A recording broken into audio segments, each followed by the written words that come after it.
holistic and fundamental approach to the crisis we're facing right now. But a few days ago, in his inaugural speech, President Obama, in the only reference he made to the market, he said something to the effect that government, without the watchful eye of government, the market can sometimes spin out of control. But that basically reaffirming our markets and our system as the best to offer for the world. Your sense of his response, given the nature of the crisis you think we face right now?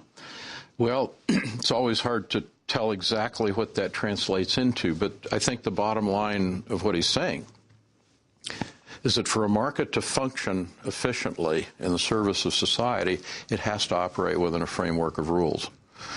And it's interesting, by my understanding of real market economics, that's a fundamental part of market efficiency. Now, of course, what we've been driven by is an economic ideology that claims to be a market theory, but in fact is anti-market. Because what happens if you try to operate a market without rules, you get this consolidation of power, the disconnect of financial power from the real economy of real people and real goods and services, and you develop a totally extractive economy. Theoretically in economics, economists talk about markets as a range from the purely competitive market, which, the kind of model would be the farmer's market, like down here at Union Square, where I used to live. At the other end is the purely monopolistic or monopoly market, which has none of the beneficial features of the perfect competition. But they say, well, because the perfect competition works really well, the market economy is the way to go. I mean, basically, we need to realize we've been told that there are only two economic models. One is the capitalist model, and the other is the communist or socialist model. One, capitalists own everything, and the other, the government runs everything.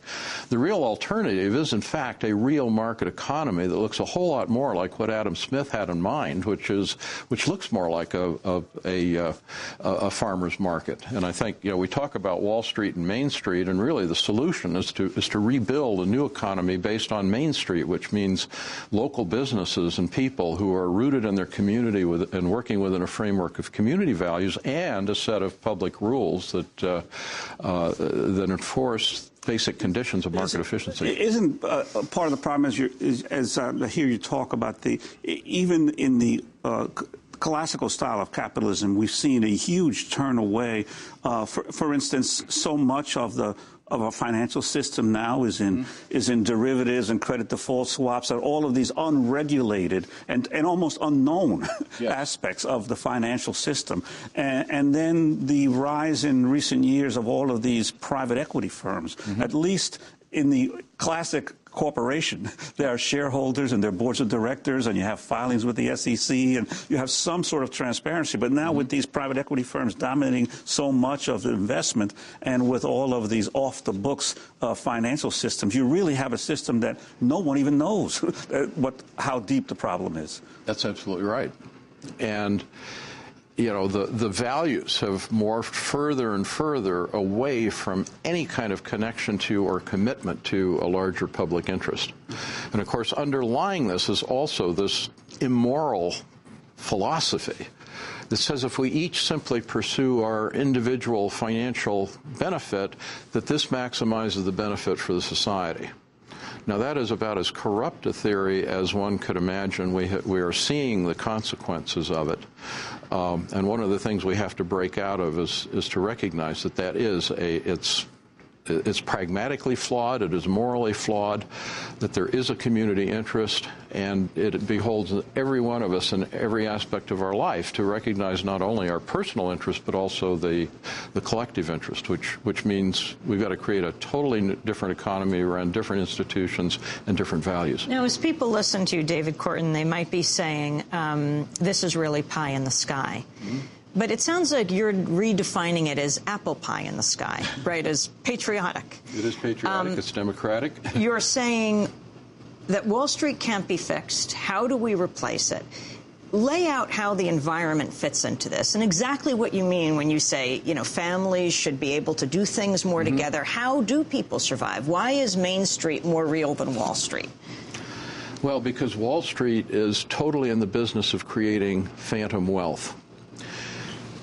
You know, it goes back to one of the fundamentals that I realized when I was working in international development, and I began to wonder, why is it that the more developed the country gets, there's more and more people living in poverty? And it comes down to a very simple recognition. All the decisions that we make in official aid agencies are based on what will maximize the returns to money, which means to people who already have money. And people who don't have any money basically don't fit into the equation. And that's the way our whole economy, the whole Wall Street picture is defined.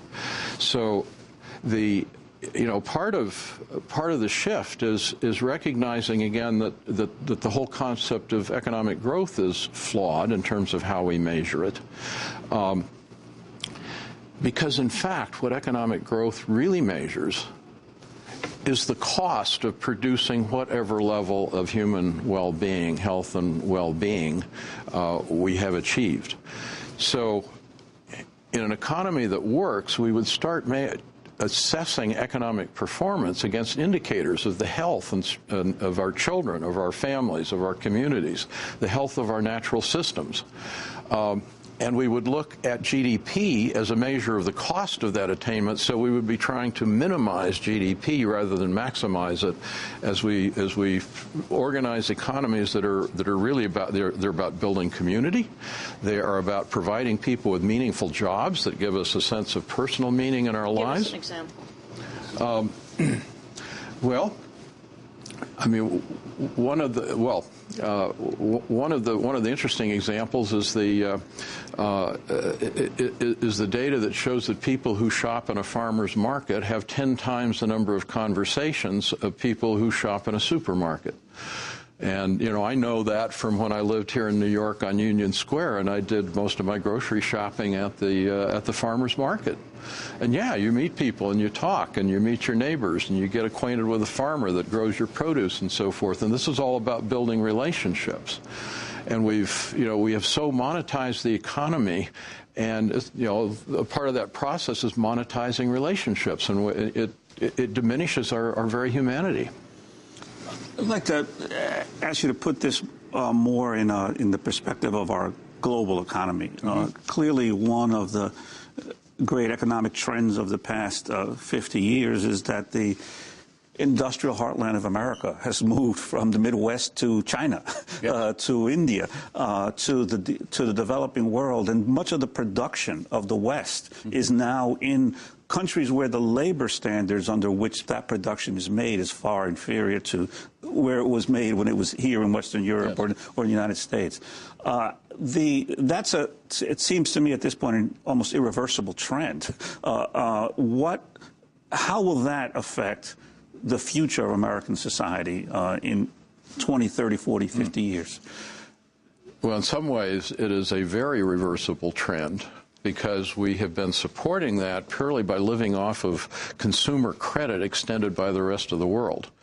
And the rest of the world's beginning to finally wake up to the fact that the U.S. dollar is not worth as much as we all thought it was, because our own economy is increasingly built on, and this has been an explicit policy, the growth of the financial sector is a percentage of our total economy. So we built an economy that assumes that we can live by simply creating money out of nothing, advertising to sell goods and services produced in China,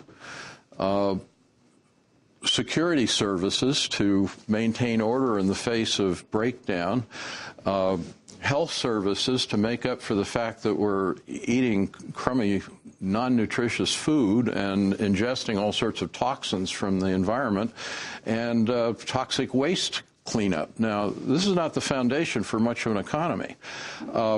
The rest of the world is at some point going to stop sending us their goods and their food because they're going to realize that they're much better off to eat that food themselves and to produce shoes for their own children rather than shipping to us. So either we get cracking on rebuilding our economy and our capacity to produce, or we're going to end up in a pretty desperate strait in the not-too-distant future. And, of course, while we're doing this, we need to rebuild all that around a model that is environmentally sustainable, which means our total consumption of material goods has to drop significantly. But if you put it in the context of, well, if we get rid of our military-industrial complex, if we begin to roll back our suburbs to begin to reform ourselves into more compact communities so that we eliminate our automobile dependence,